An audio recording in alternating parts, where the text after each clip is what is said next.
छात्रों, हम लोग जो है आपके पद्यखंड भाग का दूसरा पाठ धनुष भंग पढ़ रहे हैं और धनुष भंग में आज हम लोग दूसरे पद्यांश को देखेंगे। भूप शयानक सकल सिरानी, सखी विधिगत कछु जात न जानी। बोली चतुर सखी मृदुबानी, तेजवंत लघु गणीय नरानी।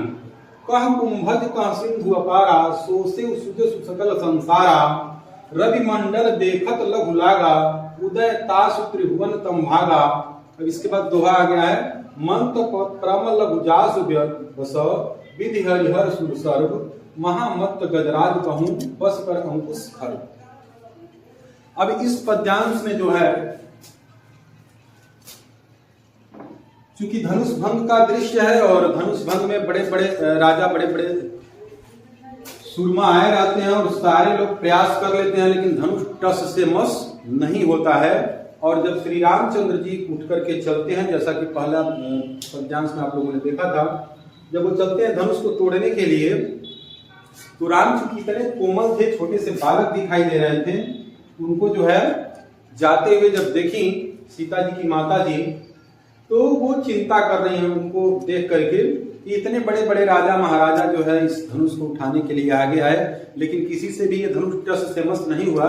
तो इतने कोमल बालक के हाथ से ये धनुष कैसे हिलेगी, ये बात किसी को समझ में क्यों नहीं आ रही, उस बात की वो चिंता कर रही है। वो कह रही हैं अपने सखी से, कह रही है कि भूप शयानक सकल सिरानी। भूप शयानक, भूप मतलब राजा का, शयानक मतलब शयानापन, चतुराई, सकल मतलब सारी, सिरानी मतलब नष्ट हो गई है। राजा की सारी चतुराई, सिरानी मतलब नष्ट हो गई है। सखी विधिगत कछु जात न जानी। हे सखी, अब तो मुझे विधि यानी कि ब्रह्मा का गति यानी कि लेखा कुछ जात न जानी, कुछ समझ में नहीं आ रहा है कि ब्रह्मा क्या चाहते हैं, विधि में क्या लिखा है, क्या होने वाला है, ये मेरे समझ में नहीं आ रहा है। लेकिन इतनी बात तो जरूर है कि राजा की सारी चतुराई खत्म हो गई है। क्यों? क्योंकि ये कोमल बालक के हाथ से धनुष कैसे उठेगी, ये अपना हंसी कराने जा रहे हैं, क्यों नहीं उसको रोक रहे हैं, ये बात रानी को लग रहा है। तब जिस सखी से वो कहती है, वो सखी आगे कहती है, बोली चतुर सखी मृदुबानी। चतुर थी वह सखी, एकदम से उनकी चतुर थी। बोली चतुर सखी मृदुबानी, मधुर स्वर में, मधुर स्वर में बोली। क्या बोली? कि तेजवंत लघु गणीय नरानी। ये रानी तेजवंत व्यक्ति को, तेजवंत पुरुष को, लघु मतलब छोटा, गणी मतलब गिनना या समझना, न मतलब नहीं चाहिए। रानी, किसी तेजवंत व्यक्ति को, तेजमान पुरुष को छोटा नहीं मानना चाहिए। तेजवान व्यक्ति छोटा नहीं होता है, छोटा नहीं मानना चाहिए। क्यों? क्योंकि कह कुंभज कह सिंधु अपारा। कहाँ वह कुंभज यानी कि घड़े से उत्पन्न अगस्त ऋषि, और कहाँ सिंधु अपारा, कहाँ वह अपार विशाल सागर। आप लोगों को पता है कि अगस्त ऋषि ने पूरे सागर को पी लिया था, सोख गए थे पूरे सागर को, और वे घड़े से पैदा हुए थे। कि कहाँ कुंभज, कहाँ वह कुंभज यानी कि कुंभ मतलब घड़ा, और जो मतलब पैदा हुआ, घड़े से पैदा होने वाले अगस्त ऋषि, और कहाँ सिंधु अपारा, कहाँ वह विशाल सागर। सोसे उसको सोख लिए, तो सुजस सकल संसार, उनका यह सुजस, उनका यह जो है यश सकल संसार, सारे संसार में व्याप्त है, फैला हुआ है, कि अगस्त ऋषि ने उस विशाल सागर को सोख लिया था। आगे फिर एग्जाम्पल देकर के करेंगे। रवि मंडल देखत लघु लागा। रवि मंडल मतलब सुबह की जो सूर्य की का मंडल होता है, सूर्य का जो गोला होता है, वो देखत लघु लागा, वो देखने में छोटा लगता है। लेकिन उदय तास, तास मतलब उसके, उदय मतलब उदित होने पर, उसके उदित होने से त्रिभुवन तम भागा। त्रिभुवन मतलब तीनों लोगों का, तम मतलब अंधकार, भागा मतलब भाग जाता है। लेकिन उसके उदय होते ही तीनों लोगों का अंधकार खत्म हो जाता है, दूर हो जाता है, भग जाता है, जो देखने में अत्यंत छोटा लगता है। रवि मंडल मतलब सुबह का जो सूर्य का गोला होता है, वो देखने में अत्यंत छोटा लगता है, लेकिन उसके उदय होते ही, तास मतलब उसके उदय मतलब निकलते होते ही, त्रिभुवन मतलब तीनों लोगों का, तम यानी कि अंधकार, भागा मतलब भाग जाता है। आगे दोहा है। मंत्र परम लघु जास बस। मंत्र परम लघु, अत्यंत छोटा सा एक मंत्र है। कौन? ओम। परम लघु अत्यंत छोटा मंत्र, लघु छोटा है, जास बस जिसके बस में, विधि मतलब ब्रह्मा, हरि मतलब विष्णु और हर मतलब शंकर, और सुर मतलब सुर सर्व सभी देवता, जिसके बस में ब्रह्मा विष्णु महेश और सभी देवता हैं। इसके बस में छोटा सा परम लघु बहुत छोटे मंत्र ओम के बस में सभी देवता, ब्रह्मा विष्णु महेश और सारे देवता उसके बस में हैं। महामत्त गजराज कहूं, महामत्त महान हाथी,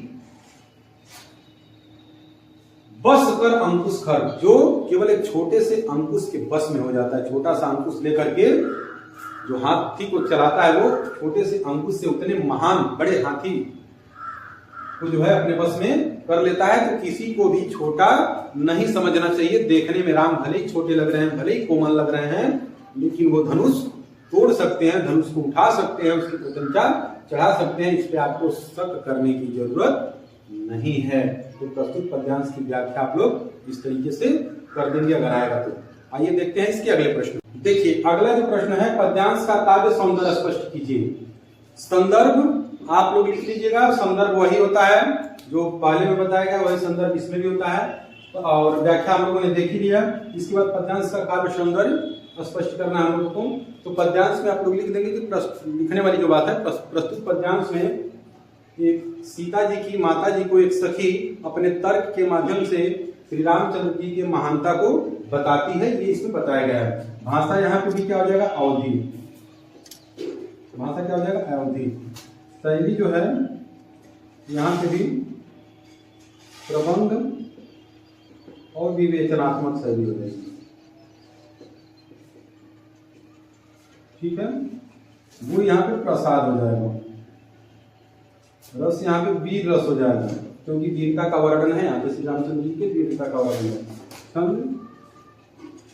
चौपाई, चौपाई उसमें अलंकार, अगर अलंकार की बात करेंगे आप लोग तो सयानक सकल सिरानी, सकल सिरानी और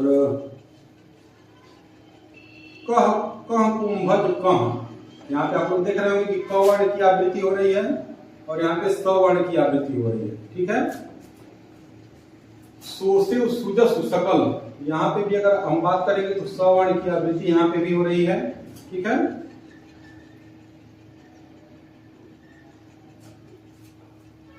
काश त्रिभुवन कम भागा, यहाँ पे भी क वर्ण की आवृत्ति हो रही है। तो अब इसको आप लोग लिखेंगे, इसको दिखाएंगे वहां पे। सकल सिरानी में स वर्ण, क कुंभज क में क वर्ण और सोसे सुजस सकल में स वर्ण की आवृत्ति होने से यहाँ पे कौन सा अलंकार हो जाएगा, अनुप्रास अलंकार हो जाएगा।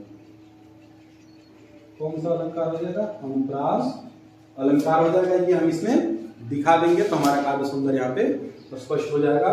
तो ये था धनुषभंग का दूसरा पद्यांश। और एक और इसका इम्पोर्टेंट है, एक इसका और इम्पोर्टेंट पद्यांश है जिसका पीडीएफ आप लोगों को इस वीडियो के डिस्क्रिप्शन बॉक्स में मिल जाएगा, उसको आप लोग देख लीजिएगा।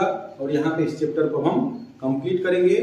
और बस आप लोगों को वही चीजें पढ़ा रहे हैं जो परीक्षा की दृष्टि से काफी इंपॉर्टेंट हैं। और अगर आपने इतना पढ़ लिया तो परीक्षा में बेहतर अंक आप अवश्य प्राप्त कर लेंगे, इसमें कोई दो राय नहीं है।